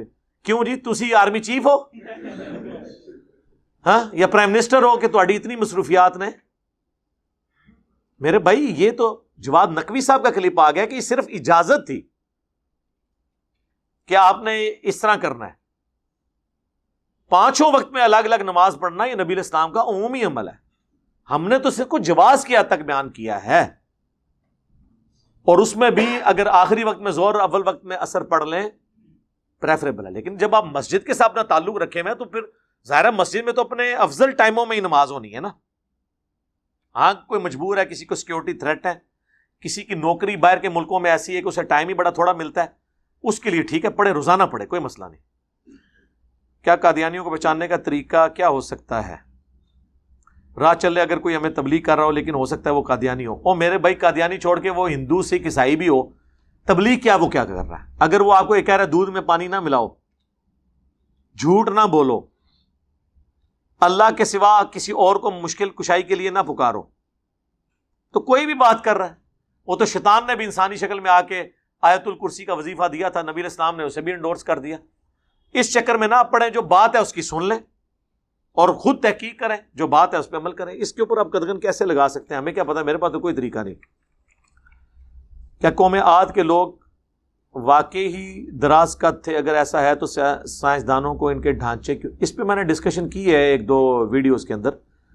سعودیہ میں تو کہتے ہیں وہ ڈھانچے ملے ہیں، باقی جو تفصیلات ہیں مجھے اس کے بارے میں علم نہیں ہے۔ وہ ڈھانچوں کی تصویریں تو رکھی ہوئی ہیں ان کے۔ انسان 2030 میں مریخ پر جا رہا ہے، انسان جا رہا ہے، جائے جی، اچھی گل ہے۔ انسان کا مستقبل کا منصوبہ مریخ کو آباد کرنے ہے، تو کیا کرانی احکامات اس زمین کے لیے؟ نہیں جی، اللہ تعالیٰ نے تو پوری کائنات انسان کے لیے مسخر کر دی، اگر وہ جا سکتا ہے رہ سکتا ہے تو رہے جی، کوئی ممانعت نہیں اسلام میں اس کی۔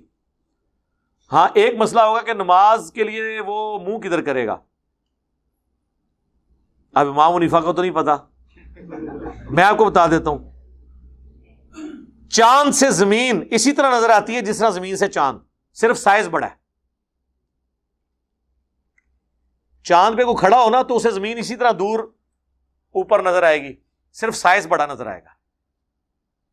تو چاند پہ بھی آپ زمین کی طرف منہ کر کے نماز پڑھیں، کعبے کی طرف آپ کا منہ ہو جائے گا، کیونکہ چاند پہ زمین کی طرف منہ کر کے نماز پڑھیں۔ جب چاند سے آپ زمین کی طرف منہ کیے ہوئے ہوں گے اتنے لاکھ کلومیٹر دور، تو وہ کعبے کی طرف ہی آپ کا منہ ہوگا، کیونکہ جب کوئی چیز ڈسٹنس میں دور ہو جاتی ہے اور اتنا سا اسپاٹ رہ جاتا ہے، اس پہ کعبہ بھی وہیں پہ ہے، کوئی دور نہیں ہے۔ اور 45 ڈگری میں تو ویسے ہی ہے، تو آپ تو بالکل ایگزیکٹ پڑھ سکتے ہیں۔ مریخ پہ بھی جائیں آپ، چاند زمین کی طرف منہ کر کے نماز پڑھیں۔ نبی علیہ السلام کی حدیث ہے، نماز ایسے پڑھو جیسے مجھے پڑھتے ہوئے دیکھتے ہو، بالکل بخاری میں ہے۔ کیا رسول اللہ نے نماز ہاتھ باندھ کر پڑھی اور ہاتھ کھول کر بھی؟ جی، دونوں طریقے میں نے بتائے، میری ویڈیو دیکھ لیں، بتائیں میں۔ ڈاکٹر عبد القدیر خان انتقال فرما گئے رحمہ اللہ تعالیٰ، اللہ تعالیٰ ان کی مغفرت کرے، انہیں نیک کاموں کا اجر دے اور ان کی برائیوں سے درگزر فرمائے۔ ہماری دعائیں ان کے ساتھ ہیں۔ باقی ہم اس مجلس کے اینڈ پہ میں ہر دفعہ جو فوت شدگان ہیں ان کے لیے دعا کرواتا ہوں، انشاءاللہ اس دعا کا حصہ انہیں بھی پہنچ جائے گا انشاءاللہ۔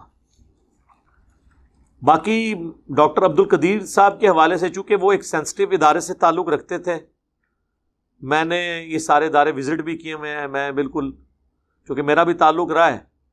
اب ان کی جو خدمات ہیں وہ جنرل تو آپ کو پتہ ہیں، باقی جو ان کی کنٹریبیوشنز ہیں یا انٹرنل چیزیں، ان کو تو ہم یہاں بیٹھ کے سینسٹیو ایشوز کو ڈسکس نہیں کر سکتے۔ باقی ان کی جو پاکستان کے ساتھ یا اسلام کے ساتھ کمٹمنٹ تھی، اس کے اوپر تو کسی کی دوسری رائے نہیں ہے۔ اور مشرف نے جو ان کے ساتھ ظلم کیا اور انہیں قربانی کا بکرا بنایا، تو پوری قوم کی بےغیرتی ہے کہ اس وقت خاموش رہی ہے، سمیت میرے۔ ہم کیا کر سکتے تھے؟ جابر حکمران ہم پہ مسلط تھے، لیکن کم از کم اب قوم کو اجتماعی طور پہ ان کی اس موت کے وقت معافی مانگنی چاہیے، اللہ کے حضور ان کے لیے دعا کرنی چاہیے۔ ان کی زندگی میں تو ہم عوام الناس تو مانگتی رہی، جماعت اسلامی نے بھی کافی مسئلہ اٹھایا، ہماری عدلیہ نے بھی بڑا شرمناک رول ادا کیا، آخری وقت تک ان کی پٹیشن فائل تھی کہ انہیں عام پھرنے کی اجازت دی جائے۔ باقی جو لوگ ان کے ساتھ ظلم ہوا اس کا دفاع کرنے کے لیے بڑی باتیں کرتے ہیں، دیکھیں کمزوریاں ہر انسان میں موجود ہوتی ہیں، اور اس کا یہ مطلب نہیں ہے کہ کسی ایک بندے کو آپ قربانی کا بکرا بنائیں۔ وہ کہتے ہیں نہیں جی، ان کو تو امریکہ مانگ رہا تھا، ہم نے ان کے حوالے نہیں کیا، یہی ان کے لیے بہت بڑا اجر ہے۔ تو وہ اکیلے تو نہیں تھے جو ان پہ الزامات لگتے ہیں۔ پاکستان میں تو ایک سوئی نہیں کوئی باہر لے کے جا سکتا اس سینسٹیو چیزوں کی، کیونکہ اوور آل تو ساری سیکیورٹی ہماری ریاستی اداروں کے پاس ہے۔ ایک بندے کو قربانی کا بکرا، تو وہ تو شکیل افریدی کو بھی مانگ رہے ہیں کتنے عرصے سے، آپ نے اس کو بھی تو جیل میں رکھا ہوا ہے نا، تو نہیں حوالے کیا۔ حالانکہ میں سمجھتا ہوں کہ ڈاکٹر عافیہ صدیقی کے مقابلے پہ اس خبیث کو اگر ہم حوالے کر بھی دیں، اس کو تو اپنی سزا مل چکی ہے، جو کچھ اس نے پاکستان کی بدنامی کروانی تھی شکیل افریدی نے۔ وہ جو ڈاکٹر تھا وہ اسامہ بن لادن کا اس نے جو پوری کی تھی، وہ دیں مردود ہمارے کس کام کے، ان کے حوالے کریں غدار کو، اس کے بدلے میں ہم اپنی اس بہن کو یہاں واپس لیں، کر لیں ادلا بدلا۔ لیکن ہمارے حکمرانوں کی، نہ پچھلے حکمرانوں کی جرت تھی کہ وہ بات کریں نہ اس حکمران کی جرت ہے کہ یہ وہ سامنے بیٹھ کے یہ بات کریں. ہاں ادھر تقریریں لوگوں سے کروا لیں جتنی مرضی, یہاں وہ باتیں کریں گے. تو اس طریقے سے ڈاکٹر عبد القدیر صاحب کے ساتھ بھی میں سمجھتا ہوں کہ اس قوم نے جس طرح اپنے سارے محسنین کے ساتھ یہ کرتے رہی ہے, محمد علی جناح سے لے کے آج تک, ان کے ساتھ بھی کوئی اچھا سلوک نہیں تھا. عوام الناس ان کے لیے دعا کرتی تھی. باقی ان میں بشری کمزوریاں موجود تھیں, وہ میرے پاس فرسٹ ہینڈ نالج ہے, لیکن وہ تو پاکستان میں اکثر ایلیٹ کلاس کے اندر اس طرح کی کمزوریاں موجود ہوتی ہیں. لیکن اس شخص کی ایک قربانی تھی کہ اس نے اپنی لائف کا جو پیک تھی جس وقت, اس وقت اس بندے نے اپنی لائف کو سٹیک پہ لگا کے پاکستان کے لیے اتنی بڑی قربانی کی. اور اس کے بعد پھر ذوالفقار علی بھٹو کو بھی سلام ہے کہ انہوں نے ان کو انڈورس کر کے, ویسے اٹامک انرجی کا جو ادارہ ہے نا پاکستان اٹامک انرجی کمیشن, یہ تو 50s میں ہی قائم ہو چکا تھا, اور پاکستان جو ایٹمی طاقت بنا اس میں میجارٹی رول اسی ادارے کا ہے. لیکن اس میں جو سب سے کرٹیکل ایک سٹیج تھی, وہ جو سٹیج ہے وہ ڈاکٹر عبد القدیر خان نے پاکستان کو عبور کروائی ہے. اب وہ سینسٹیو باتیں ہیں مجھے کیمرے میں کرنے کی, ویسے اب نیٹ پہ پڑھ جائیں تو آپ کو پتہ چل جائے گا. کیونکہ میں اس لیے کہہ رہا ہوں کہ جو اٹامک انرجی کے لوگ ہیں نا وہ ان سے بڑے جیلس ہوتے ہیں. یہ علیحدہ سے ان کا ادارہ ہے اپنا کوٹا, یہ خان ریسرچ لیبس, جسے کوٹا بھی آپ کہتے ہیں, ریسرچ لیبس کہتے ہیں, ویسے وہ خان ریسرچ لیبس ہے KRL, اور یہ ہے Pakistan atomic energy commission PAEC. یہ دونوں الگ ادارے ہیں. اس لیے آپ دیکھیں اس وقت ڈاکٹر سمر بھی تھے جب وہ بٹن دبایا جا رہا تھا, ڈاکٹر عبد القدیر بھی تھے. دونوں کی کنٹریبیوشن ہے. کرٹیکل جو چیز تھی, زیادہ کام اٹامک انرجی کا ہے, لیکن اس میں جو آپ سمجھ لیں دل ہے نا اس کا, وہ کام ڈاکٹر عبد القدیر نے کیا تھا. ظاہر ہے کہ انہی کی قربانیاں تھی, وہ پاکستان کے پاس ٹیکنالوجی آئی اور پھر یہاں پہ محنت کے بعد. تو اس لیے میں سمجھتا ہوں کہ پاکستان کا ہر بچہ, پاکستان ایز اے نیشن, یہ پورا ملک, یہ ان کے مرہون منت ہے جو انہوں نے اتنی بڑی پاکستان کو اچیومنٹ کروائی ہے. ڈاکٹر عبد القدیر رحمہ اللہ تعالیٰ نے, اللہ تعالیٰ ان کی مغفرت کرے, انہیں نیک کاموں کا اجر دے, ان کی برائیوں سے درگزر فرمائے. دیکھیں کمزوریاں ہر انسان میں ہیں, لیکن اس کی اچھائیوں کا ذکر اس اعتبار سے کریں کہ ان کی اچھائیاں ان کی کمزوریوں پہ بھاری ہیں. بہت بڑی بڑی دعوے کرنے والی ہستیاں پاکستان کو وہ کنٹریبیوٹ نہیں کر سکیں جو ڈاکٹر عبد القدیر نے کیا. باقی جو ان کے اسکینڈلز بتاتے ہیں ان میں سے کئی ایک ٹھیک بھی ہیں کہ جی یہ ہو گیا, وہ ہو گیا, فلاں کو ٹھیکہ دے دیا, فلاں جگہ اتنا خرچہ کر دیا. تو میرے بھائی کیا یہ وہی کر رہے ہیں؟ اس سے زیادہ خرچے وہ لوگ کر رہے ہیں جنہوں نے کچھ بھی نہیں دیا, لیے ہی لیا ہے ہمیشہ. تو یار اس نے تو بہت کچھ ہمیں دیا. مجھے تو نہیں پتا کہ ان کو دفنا رہے کہاں ہیں. کوئی اس حوالے سے خبر آئی ہے سر؟ فیصل مسجد. دیکھیں میرے دل میں خیال آیا تھا, میں نے کہا میں پہلے پوچھ لوں. میرے دل میں خیال تھا کہ فیصل مسجد میں آپ نے وہ ایک اپنے بابا جی تو وہاں پہ دفنائے ہوئے ہیں, ضیاء الحق صاحب, جو ہمیں وہ دہشت گردی کا افریت دے کے چلے گئے, اور پاؤڈر کلچر اور ہیروئن کلچر اور کلاشنکوف کلچر. باقی ان کی خوبیاں اپنی جگہ ہیں, میں ان چیزوں کی تعریف بھی کرتا ہوں. پاکستانی فوج میں جو مذہب کا ایلیمنٹ غالب ہے, یہ سارا انہی کو کنٹریبیوشن جاتی ہے, لیکن ان کے ساتھ کمزوری ہوئی تو یہ تو زیادہ اہل ہے. اب یہ نہ ہو کہ ان بابا جی کے ساتھ دفن کر دیں, ان کو لادا دفن کریں اور مزار نہ بنائیں. بھائی مزار شزار بنانے کی ضرورت نہیں. وہاں قبر کا یہ فائدہ ہے کہ جتنے شادی شدہ نئے جوڑے ہیں وہ فیصل مسجد کی زیارت کے لیے جاتے ہیں, تو پورا پاکستان آلموسٹ وہاں جاتا ہے, باہر سے بھی لوگ آتے ہیں. تو جب بھی وہاں سے کوئی گزرے گا ان کے لیے دعا کرے گا. باقی اگر کوئی نہ بھی کرے, جن لوگوں نے اپنی زندگی میں اچھے کام کیے ہیں ان کو مسلمانوں کی دعاؤں کا حصہ آٹومیٹکلی ملتا ہے. لیکن ہمیں یہ حکم ہے, ربنا اغفر لنا ولاخواننا الذین سبقونا بالایمان, اے رب ہماری بھی مغفرت فرما, اور ہم سے پہلے جو ایمان کی حالت میں دنیا سے چلے گئے ان کی بھی مغفرت فرما, اور ہمارے دل میں ان کے لیے کوئی میل باقی نہ رکھ. یہ ہمیں دعا سکھائی گئی ہے. میت کے لیے دعا کرنے کا اللہ نے ہمیں حکم دیا ہے. بخاری مسلم دونوں میں حدیث ہے کہ ابو عامر جب فوت ہوئے تو نبی علیہ السلام کو ان کی وفات کی خبر پہنچی, تو آپ نے یوں ہاتھ بلند کیے حتیٰ کہ بغلوں کی سفیدی نظر آ گئی, کیونکہ نبی علیہ السلام کا عمومی لباس چادر اور تہمت تھی. اور آپ نے ہاتھ اٹھا کے کہا اللہ ابو عامر کو بخش دیے, اور اسے قیامت والے دن اپنی کثیر مخلوق پر فضیلت عطا فرمائی. یہ آپ کی دعا تھی. ابو داؤد ترمذی میں تو میت کی دعا تو ہے نا, اللہم اغفر لحینا و میتنا. یہ ساری دعائیں موجود ہیں. تو میرا خیال ہے یہ ساری دعائیں ہمیں ان کے حق میں کرنی چاہیے. اور ہماری دعاؤں میں ان کو حصہ آٹومیٹکلی پہنچ رہا ہے. السلام علینا وعلی عباد اللہ الصالحین کے تحت جو بخاری مسلم میں آتا ہے, زمین و آسمان میں ہر نیک بندے تک سلام پہنچ جائے گا. بہرحال وہ اسلام کے ساتھ ان کی عقیدت تھی. آخری وقت میں تو ظاہر ہے وہ بڑے مایوس ہوئے ہیں جو کچھ اس قوم نے ان کے ساتھ کیا. بہرحال قوم نے دیا بھی بہت کچھ ان کو, لیکن اس سے زیادہ کے حقدار تھے. جس تکلیف سے انہیں, جس کرب سے ان آخری 20 سالوں میں آلموسٹ 9/11 کے بعد آپ کہہ لیں گزرنا پڑا ہے, تو وہ اپنی جگہ. باقی ہے کہ میرا خیال ہے prime minister, army chief, at least ان دونوں کو تو جنازے میں خود شامل ہونا چاہیے اسلام آباد کے اندر ایک گڈ جیسچر کے طور پہ, اور اس خبر کو بڑھا چڑھا کر پیش کرنا چاہیے. کوئی کسی سے ڈرنے کی ضرورت نہیں ہے. ہمیں فخر ہے. میں کہتا ہوں جی محمد علی جناح اور ڈاکٹر اقبال کے بعد اگر کوئی تیسرا بندہ ہے نا جس پہ پوری پاکستانی قوم متفق ہے, تو تیسرا نام جو ہے نا وہ ڈاکٹر عبد القدیر کا ہے. اگر کوئی کہتا ہے ان سے کوئی بھاری پرسنالٹی ہے جس کو سارے ہی پسند کرتے ہوں, سارے فرقوں کے, سارے پولیٹیکل جماعتیں, ایون وہ لوگ جنہوں نے ان کو یہاں تک پہنچایا, وہ بھی صرف کمزوری اپنی آقاؤں کے آگے شو کرتے ہیں, ادروائز وہ بھی ان سے محبت کرتے ہیں. اور وہ نظر بند تھے اپنے گھر میں, یہ نہیں تھا کہ انہیں جیل میں پھینکا ہوا تھا, لیکن پھر بھی یار یہ کہنا آسان ہے. آپ کو دنیا کی ہر فیسلٹی دے کے ایک جگہ بٹھا دیا جائے نا اپنے گھر کے اندر بھی, تب بھی انسان کی ایک نیچر ہے, وہ نہیں رہ سکتا. اس کا بھی دل کرتا ہے وہ باہر نکلے. نظر بندی ہوتی ہے. لوگ تو بڑے آسانی سے کہہ دیتے ہیں جی گھر کے اندر نظر بند ہے. گھر کے اندر کتنی دیر آپ رہ سکتے ہیں؟ باہر تو نکلنا ہی پڑتا ہے کبھی نہ کبھی. آپ نہ نکلیں 1 سال کے لیے, جناب آپ ذہنی مریض بن جائیں. چاہے آپ کو دنیا کی ہر فیسلٹی ہو, آپ پوری دنیا کی خبریں آپ کے پاس آ رہی ہوں, انٹرنیٹ آپ کے پاس ہو, سب کچھ ہو, گھر میں رہنا ہی انسان کی اللہ نے نیچر ایسی بنائی ہے کہ اس کو باہر نکلنا پڑتا ہے. ہمیں پتہ نہیں چلتا. ہم دن میں ایک دفعہ, یہ کورونا کے دنوں میں جب لاک ڈاؤن ہوا تھا, کیا حالت ہوئی تھی ہماری. سب سے زیادہ طلاقیں اور میاں بیوی کی لڑائیاں ان دنوں میں ہوئی ہیں, کیونکہ میاں بیوی کو اتنی دیر کٹھے رہنے کی کبھی عادت ہی نہیں تھی.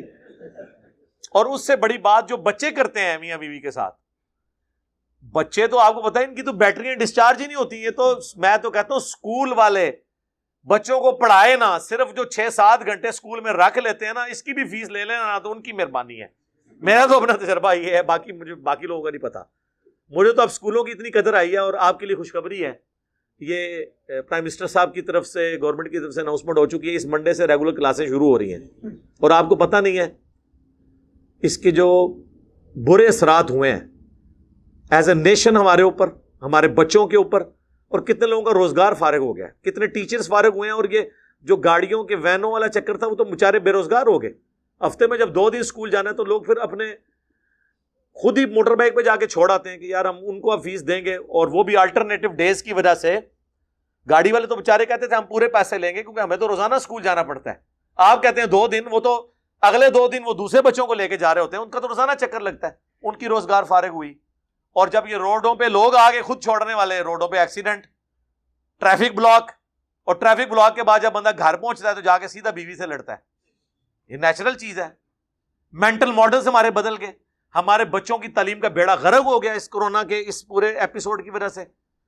اس غریب نیشن کے پاس ایک ہی ذریعہ تھا غربت کے سرکل سے باہر نکلنے کا, پاورٹی سرکل کے باہر نکلنے کا. ہم لوگ بھی لوور مڈل کلاس سے اوپر آئے ہیں صرف اپنی تعلیم کی وجہ سے.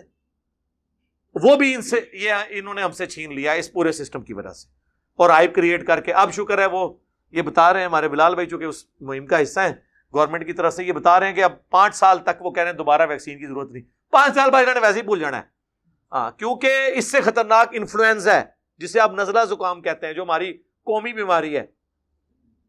اس کی ویکسین تو آج تک اللہ کے فضل سے ہمیں کسی گورنمنٹ نے نہیں لگوائی, نہ ہم نے خود لگائی ہے. اس کے ساتھ بھی ہم ایگزسٹ کر رہے ہیں. آج بھی دنیا میں نمبر 1 کلر ملیریا ہے, اس کے بعد یہ ہے. کورونا کا تو بہت نیچے نمبر آتا ہے, لیکن یہ ایک چل رہا تھا, چلیں ہم بھی اس سسٹم کا حصہ بنے ہیں. تو یہ اب یہ پورے معاملات جو اس طریقے سے مس ہینڈل ہوئے ہیں, تو گھر کے اندر رہنا بہت بڑی آزمائش ہے. تو یہ میں ڈاکٹر عبد القدیر صاحب سے بات شروع ہوئی تھی, ان کو اس تکلیف سے گزرنا پڑا. اللہ تعالیٰ ہمیں بھی ایز اے قوم معاف کرے جو ہم نے ان کے ساتھ سلوک کیا, اور اس کی وجہ سے جو انہوں نے تکلیفیں اٹھائیں اس صبر پہ انہیں اجر دے اور وہ اجر ان کی غلطیوں کا کفارہ بن جائے. اللہم انی اسألک بانک انت اللہ لا الہ الا انت الاحد الصمد الذی لم یلد ولم یولد ولم یکن لہ کفوا احد وإلہکم الہ واحد لا الہ الا هو الرحمن الرحیم الف لام میم اللہ لا الہ الا هو الحی القیوم. اللہم صلی علی محمد وعلی آل محمد. ربنا آتنا فی الدنیا حسنہ وفی الآخرۃ حسنۃ وقنا عذاب النار. اللہم احسن عاقبتنا فی الامور کلہا واجرنا من خزی الدنیا وعذاب الآخرہ. ربنا هب لنا من ازواجنا وذریاتنا قرۃ اعین وجعلنا للمتقین اماما. اے اللہ ہماری، ہمارے ماں باپ کی، ہمارے بیوی بچوں کی، پوری امت کی تمام دینی دنیاوی جسمانی روحانی ظاہری باطنی پریشانیاں تکلیف مصیبتیں دکھ درد بیماریاں دشواریاں دور فرما، اور جن جن بھلائیوں کا سوال تیرے محبوب علیہ السلام نے تجھ سے کیا ان تمام کے حق میں ان بھلائیوں کو قبول فرما، اور جن جن چیزوں کے شر سے تیرے محبوب صلی اللہ علیہ وآلہ وسلم نے تیری پناہ طلب کی ان تمام لوگوں کو ان چیزوں کے شر سے اپنی پناہ عطا فرما. اے اللہ ڈاکٹر عبد القدیر صاحب رحمہ اللہ تعالیٰ کو بخش دے اور قیامت والے دن انہیں کثیر مخلوق پر فضیلت عطا فرما. بحیثیت انسان جو ان سے برائیاں ہوئیں اے اللہ ان سے درگزر فرما، اور اے اللہ جو ان کو تکلیفیں اس قوم سے اٹھانی پڑی اس پہ اس قوم کو بھی معاف فرما، اور اس کے اگینسٹ جو انہوں نے صبر کیا اس صبر پہ انہیں اجر عظیم عطا فرما. اے اللہ ہمارے ملک پاکستان کی خیر فرما، اسے اندرونی اور بیرونی خطرات سے محفوظ فرما، پورے عالم اسلام کی خیر فرما.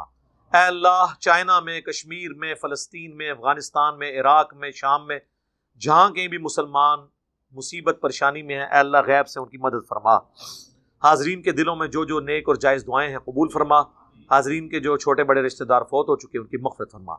اللہم اغفر لحینا ومیتنا وشاہدنا وغائبنا وصغیرنا وکبیرنا وذکرنا وانثانا. اللہم من احییتہ منا فاحیہ علی الاسلام ومن توفیتہ منا فتوفہ علی الایمان. سبحان ربک رب العزة عما یصفون وسلام علی المرسلین والحمد للہ رب العالمین وصلی اللہ علی النبی الکریم وعلی آلہ واصحابہ اجمعین الی یوم الدین. آمین.